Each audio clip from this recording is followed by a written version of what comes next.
though Facebook says more than 100 million Americans could have come into contact with Russian-backed propaganda before and after last year's presidential election.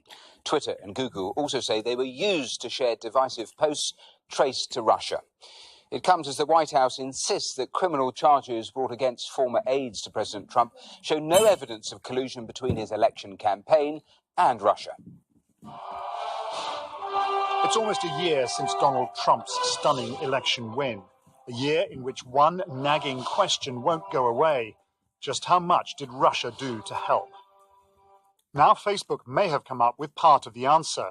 In testimony prepared for crucial congressional hearings, it says vast quantities of misleading and divisive content, which originated in Russia, was swilling around America before and after the election. It says 80,000 posts were published between June 2015 and August last year. They were seen by 29 million Americans directly. But through likes and shares, the real figure could be as many as 126 million people.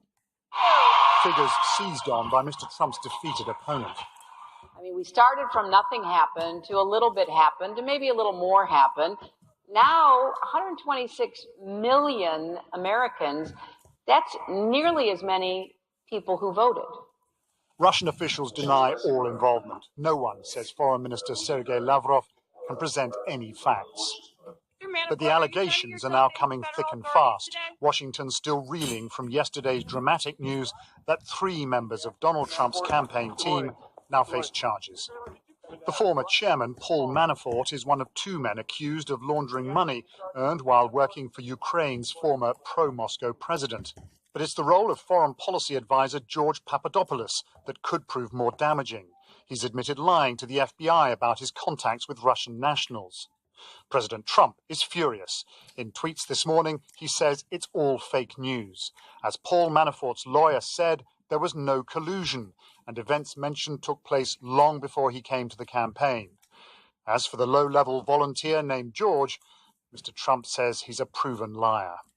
The charges represent the opening salvo from Robert Mueller, the man leading the Russia investigation. It's unlikely to be the last. With some of Mr. Trump's supporters urging him to sack Mr. Mueller, Democrats are warning the president not to interfere.